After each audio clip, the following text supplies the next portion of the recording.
Hey everybody, this is Zachary Jeans. Let's keep walking through this Bible. So today is day 341, and we are making our way through the Old Testament. We're in the book of Genesis, and we're about halfway through.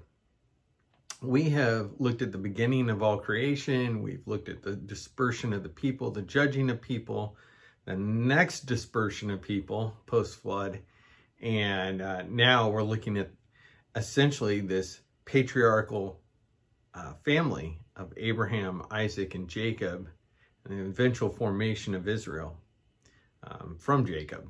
So anyhow, love what we're going through. Some of the genealogies, obviously, we're not reading name by name. We will pick up on various names where it's important, I think.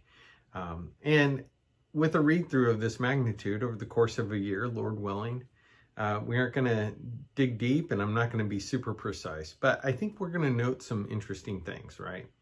So if you ever see anything interesting that I missed, it's not because I didn't want to cover the whole passage in depth. It's just, you can't do it in a read through. It's just not possible. So, but may God bless you as you're going through the Word. May you get into the Word, and thank you for getting in the Word with me. All right. Well, why don't we stop? Why don't we pray? And then we'll get into our passage. Lord, I love you. God, thanks for your word. Thanks for giving me this little opportunity to get in your word. It's both a small thing and a big thing. And Lord, I want to be faithful with it, and I want to honor you.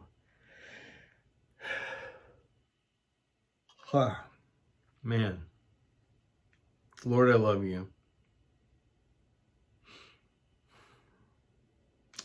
It's in your name we pray, Jesus. Amen. All right. Well, again, we're on episode 341, and we are in Genesis 26. And we're going to pick it up here with God's promise to Isaac. Now, there was a famine in the land, besides the former famine that was in the days of Abraham, and Isaac went to Gerar to Abimelech, king of the Philistines. And the Lord appeared to him and said, "Do not go down to Egypt. Dwell in the land which I shall tell you. Sojourn in this land, and I will be with you and bless you. For to you and to your offspring I will give all these lands, and I will establish the oath that I swore to Abraham your father. I will multiply your offspring as the stars of heaven, and I will give to your offspring all these lands. And in your offspring, all the nations of the earth shall be blessed, because Abraham obeyed my voice and kept my charge, my commandments, my statutes, and my laws."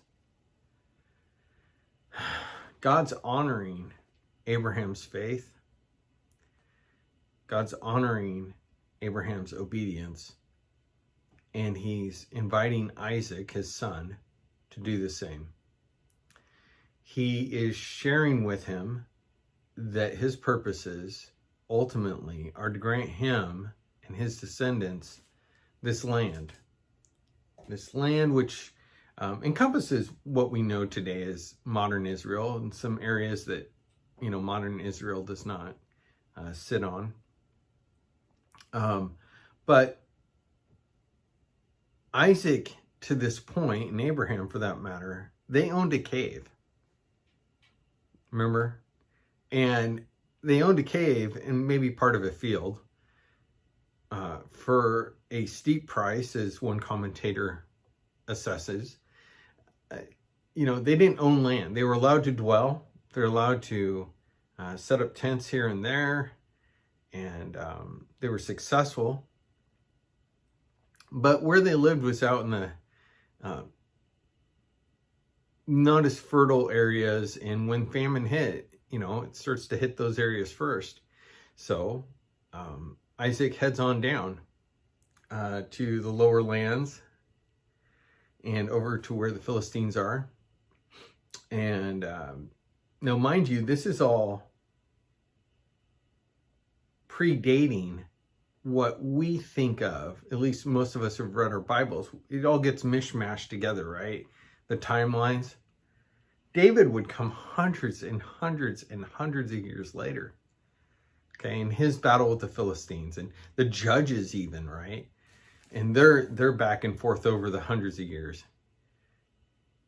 So, but this is the predating of that. This is the source relationship where there is this difficulty. And this is also a time when, again, Isaac and Abraham, they did not own land yet. Okay. So Isaac settled in Gerar. When the men of the place asked him about his wife, he said, guess what? Guess what he said? She's my sister. Like father, like son, right? For he feared to say my wife, thinking, lest the men of the place should kill me because of Rebekah. Why? Because she was attractive in appearance. She was beautiful. And he was like, they're going to take her and they're going to kill me. When he had been there a long time, Abimelech, king of the Philistines, looked out of a window and saw Isaac laughing with Rebekah's wife. So Abimelech called Isaac and said, behold, she's your wife. How then could you say she's my sister? Isaac said to him, because I thought lest I die because of her. Abimelech said, what is this you've done to us? One of the people might easily have lain with your wife, and you would have brought guilt upon us. So Abimelech warned all the people, saying, whoever touches this man or his wife shall surely be put to death. There's so much here. I wish we could dive into it, but I will just note a couple things. One, it's a little thing, but Rebekah and Isaac laughed together. And Isaac's name is Laughter, right? Or he who laughs. Or he laughs. And, you know, there's these cheesy marriage conferences, which are, you know, laugh your way to a happy marriage or something like that. And, but it's true to a degree. I mean, you gotta have,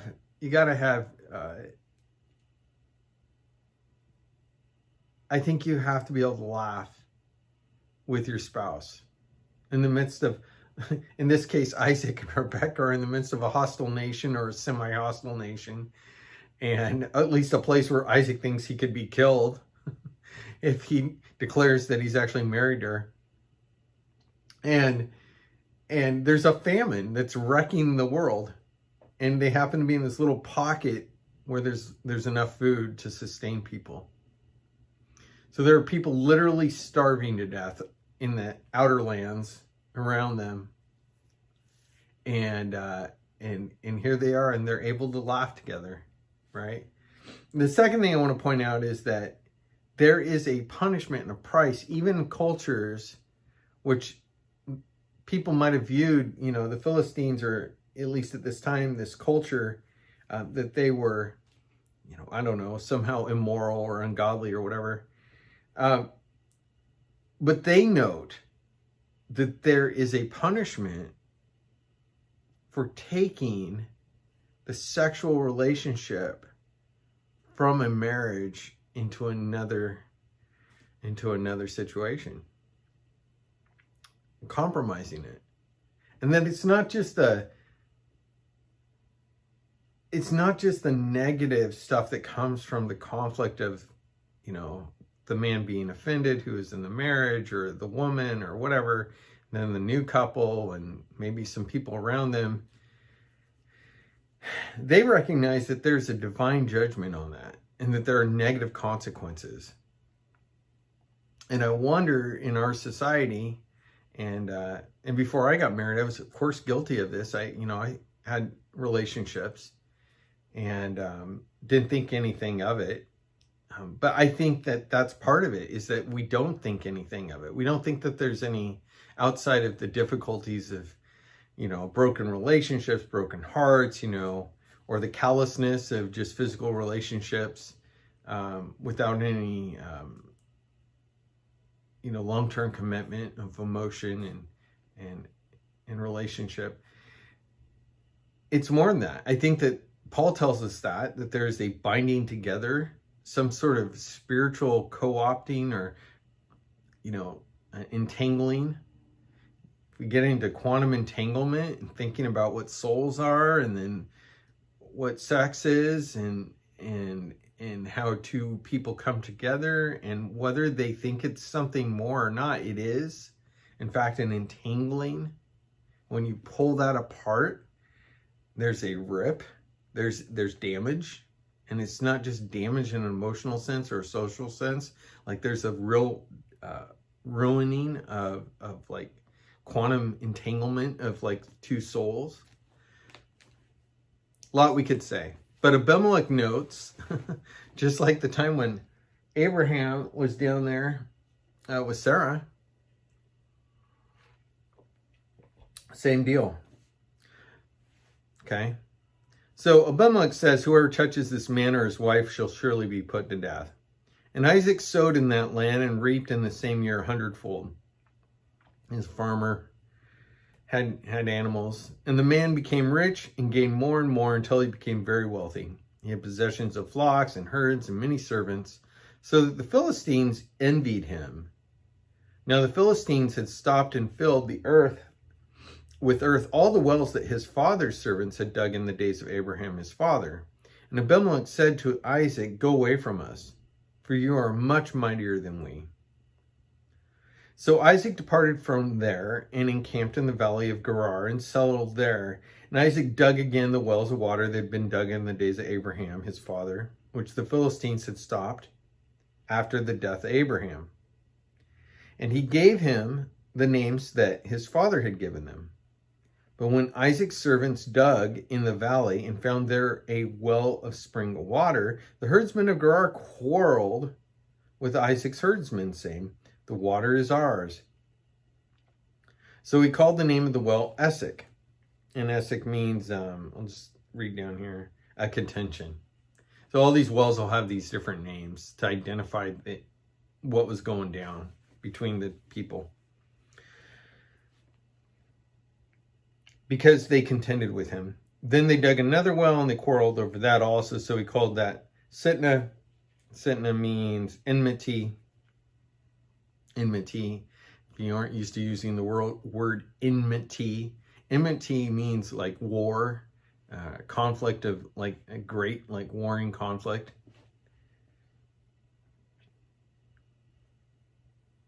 All right. So, and he moved from there and dug another well, and they did not quarrel over it. So he called its name Rehoboth. Rehoboth means broad place or room. Means they stretched out to a place where there's no more conflict.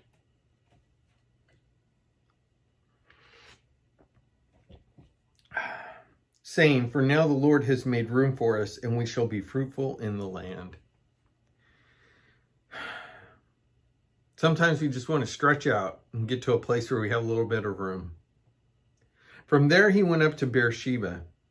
And the Lord appeared to him the same night and said, I am the God of Abraham, your father. Fear not, for I am with you and will bless you and multiply your offspring for my servant Abraham's sake. So he built an altar there and called upon the name of the Lord and pitched his tent there. And there Isaac's servants dug a well. Then Abimelech went to him from Gerar with Ahuzath, his advisor, and Phicol, the commander of his army. Isaac said to them, why have you come to me, seeing that you hate me and have sent me away from you? And they said, we plainly see that the Lord has been with you. So that we said, let there be a sworn pact between us, between you and us, and let us make a covenant with you, that you will do us no harm, just as we have not touched you, and have done to you nothing but good, and have sent you away in peace. You are now the blessed of the Lord. So they could see it. And they recognized that every time they tried to put a spur in his side, and tried to keep him down, tap him down, move him out to less good areas to live in, everywhere he went, found water, and he found a blessing. And And move him out from there, found water, found a blessing. Finally found a place that was far away, and the Lord came and met him and said, I'm going to bless you like I blessed your daddy. And then they show up and they're like, look, we get it. You're blessed. And we don't want no problems with you. Okay? So he made them a feast, and they ate and drank. In the morning they rose early and exchanged oaths. And Isaac sent them on their way, and they departed from him in peace. That same day Isaac's servants came and told him about the well that they had dug, and said to him, we have found water. He called it Sheba. Therefore the name of this city is Beersheba to this day, and Sheba means an oath. Okay? City of the oath. Or perhaps, so the well would be oath, and Beersheba is probably, I gotta double check that. I'm not gonna say. But I think it means like the town of the oath or something like that. When Esau was 40 years old, he took Judith, the daughter of Beri the Hittite, to be his wife, and Basemath, the daughter of Elon the Hittite. And they made life bitter for Isaac and Rebekah. Remember, he's like, don't go find my son a wife among, the Canaanites, the Hittites, those people there. Find me a wife for my kid, from my people. So Esau went ahead and went a different direction. Made life bitter for mom and dad. Parenting's tough, right? And so many parents wrestle with this. We as kids at different points made life hard for our parents, and growing up's hard. And a lot of times people are trying to carve out, create a little elbow space in their life, trying to find their own identity, and so people want to do that, and sometimes at the cost of maybe taking the most peaceful path. They want to leverage some anger, leverage some frustration. They do things that get the attention of the people around them. And they don't necessarily do it for the right reasons. So Esau, having lost his birthright, having lost all this stuff, he goes out and he does something to kind of stick it to his parents. When Isaac was old and his eyes were dim so that he could not see, he called Esau, his older son, and said to him, my son. He answered, here am I, or here I am. He said, behold, I'm old. I don't know the day of my death. Now then, take your weapons, your quiver, your bow, and go out to the field and hunt game for me. That dog will hunt. And prepare for me delicious food such as I love, and bring it to me so that I may eat, so that my soul may bless you before I die. Oh, Esau, go hunt. Go get me some food. You just see this guy. Man, Isaac really did roll over there. He did not bear out a life, with all Jacob / Israel's faults. He ends up having a fairly earnest life. And Abraham, of course, did as well. Isaac kind of had every opportunity, but he really is a bridge.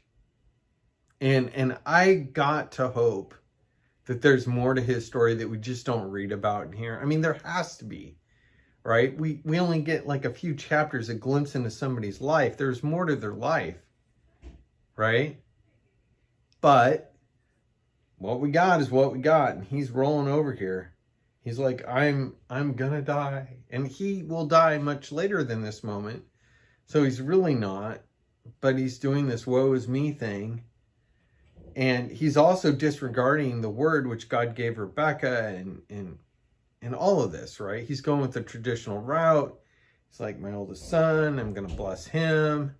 And he's dodging what God had said at the birth of Esau and Isaac, or Esau and Jacob, whatever.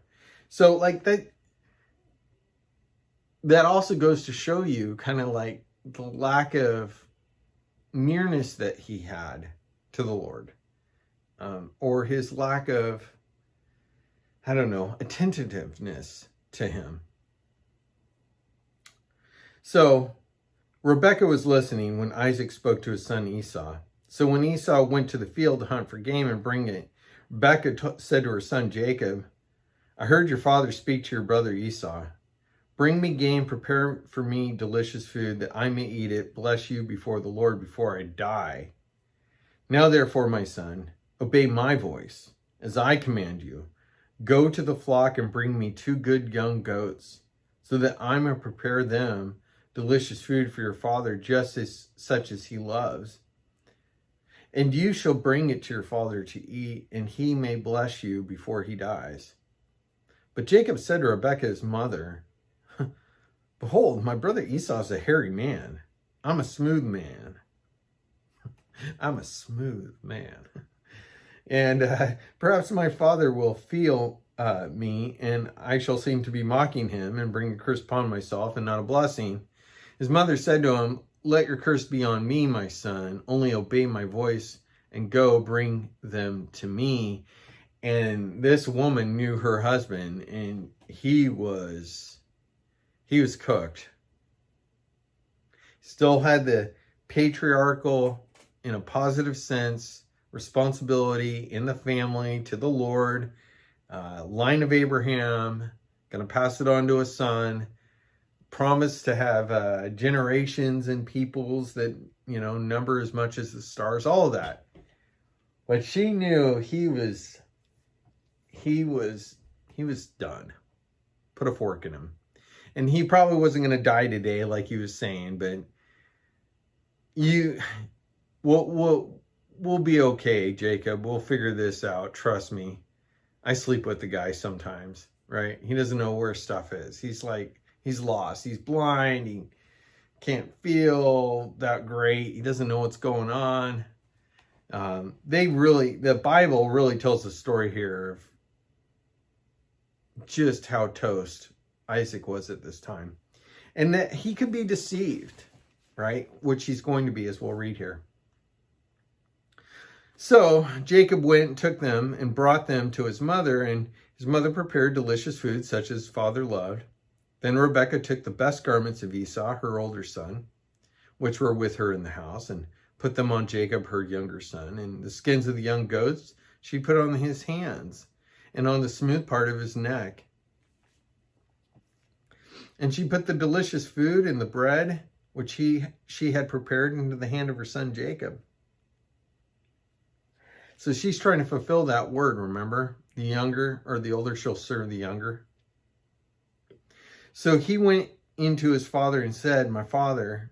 He said, Here I am. Who are you, my son? And Jacob said to his father, I'm Esau, your firstborn. Straight up lies. I've done as you told me. Now sit up and eat my game, that your soul may bless me. But Isaac said to his son, How is it that you have found it so quickly, my son? He answered, Because the Lord your God granted me success. Boom. Another lie. Another lie. Then Isaac said to Jacob, Please come near that I may feel you, my son, to know whether you are really my son Esau or not. So Jacob, he went near to Isaac, his father, who felt him and said, The voice is Jacob's voice, but the hands are the hands of Esau. He's feeling goat hair. Recently skinned goat hair, right? He's about to eat the food from the goat from which the pelt, right, or the goat skin with the hair on it came. I mean, he's hearing Jacob, and he's like, oh, but this is a nice goatee arm. It's like, oh my goodness. Wow, right? He really is cooked. So, in a way, this is also the third lie. deceiving him by, oh, feel my goatee arm, right? So Jacob went near to Isaac his father, who felt him and said, the voice of Jacob's voice, but the hands are the hands of Esau. And he did not recognize him because his hands were hairy like his brother Esau's hands. So he blessed him. He said, are you really my son Esau? Jacob answered, I am. Fourth lie. Then he said, bring it near to me that I may eat of my son's game and bless you. So he brought it near to him. And he ate, and he brought him wine, and he drank. Then his father Isaac said to him, come near and kiss me, my son. So he came near and kissed him. And Isaac smelled the smell of his garments and blessed him and said, this is kind of the fifth lie there, right? The garments, one more time, let me really lean in. There's the goatee hair on his neck and face, right? Can you imagine what he really looked like, though? Isaac is he can't see, and he's kind of hard of hearing and smelling, and he's like, yeah, that kind of smells like you. It's like, doesn't sound like you, but I guess. But here he is. He says, see the smell of my son. It is the smell of a field that the Lord has blessed. May God give you the dew of heaven and the fatness of the earth and plenty of grain and wine. Let people serve you and nations bow down to you. Be Lord over your brothers, and may your mother's sons bow down to you. Cursed be everyone who curses you, and blessed be everyone who blesses you. Just a note, and I believe this to be true with all the genealogies, and I think that this is implied from our first big genealogy that we get, right, is that, and he had other sons and daughters. I think we get the key names for the story as it's important to telling the story of the Bible. I think there are plenty of places, including the first genealogy, that tells us that there are other sons and daughters. And here's the situation where I don't think it's just like others, like as in brothers, others will bow down to you. I think that it implies that Jacob, or rather Isaac, had other kids, like plenty of other kids, like they're super fertile people, and that there were kids by, by some of the servants, and I don't think we have a complete genealogy. That's what I'm saying. And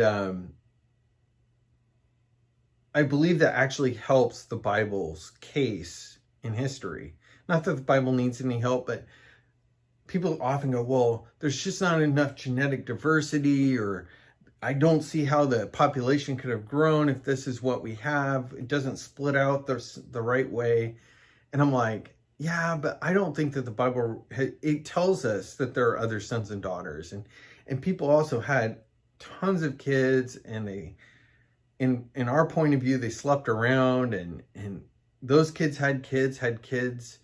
There are also other peoples floating around the earth, which are clearly there. Cain goes out and finds a wife. Who was Cain's wife if it wasn't Eve's daughter? Like, it tells a specific story which leads to the Christ, which leads to the salvation of the world.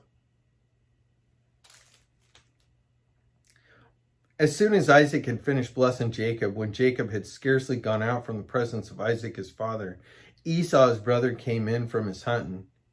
He also prepared delicious food and brought it to his father. And he said to his father, let my father arise and eat of his son's game, that you may bless me.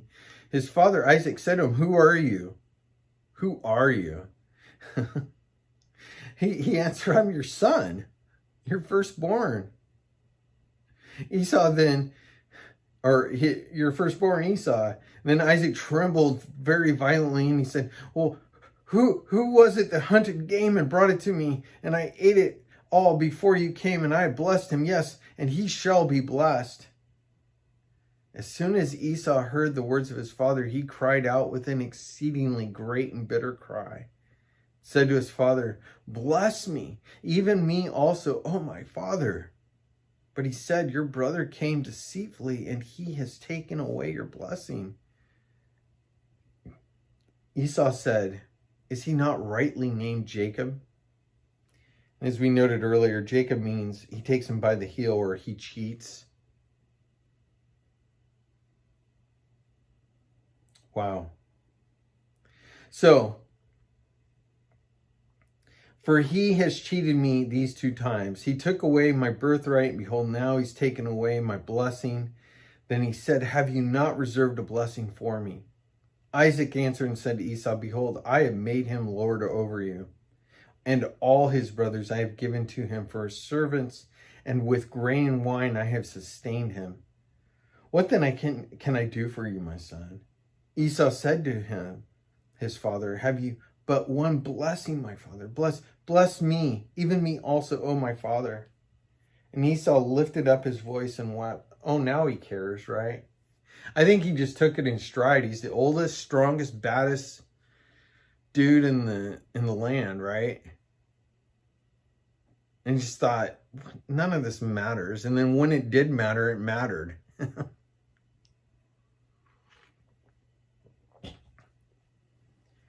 Then Isaac his father answered, and he said to him, "Behold, away from the fatness of the earth shall your dwelling be, and away from the dew of heaven on high. By your sword you shall live, and you shall serve your brother. But when you grow restless, you shall break his yoke from your neck." Well, tucked away in there is a little nugget, you know. You're going to be able to cut loose from him, specifically him. Now Esau hated Jacob because of the blessing with which his father had blessed him. And Esau said to himself, "The days of mourning for my father are approaching. Then I'm going to kill my brother Jacob." But the word of Esau, her older son, were told to Rebekah. So she sent and called Jacob, her younger son, and said to him, "Behold, your brother Esau comforts himself about you by planning to kill you. Now therefore, my son, obey my voice. Arise, flee to Laban, my brother in Haran, and stay with him a while until your brother's fury turns away, until your brother's anger turns away from you, and he forgets what you've done to him, what you have done to him." It was Rebekah's idea, right? "Your curse be upon my head, my son. Hey, now it's your problem. You got to get out of here. Then I'll send and bring you from there. Why should I be bereft of you both in one day?" Rebekah said, "Isaac, I loathe my life because of the Hittite women. Jacob marries one of the Hittite women like these, one of the women of the land. What good will my life be to me?" What a mess. And yet God causes it to work together for good. For his glory, for his name, for his promise. He works through people that are trying to twist and tangle up all the promises that he gave them. And how true is that of us? How true is that of us? All right. God bless you. Thank you for love. Thank you for likes. Thank you for those who are supporting me financially. You can do that at ko-fi.com, Zachary Jeans, /Zachary Jeans. In fact, I'm taking I get a small amount of money from a couple different people. I appreciate you. Picking up a commentary set off Facebook for when I go back through the New Testament next year. So I found a commentary set, and I appreciate you for supporting me. If you want to support me, that's how you can do it. You can always pray for me. Everything we do here will always be free. Always. So until next time, hey, keep walking. God bless you. Bye-bye.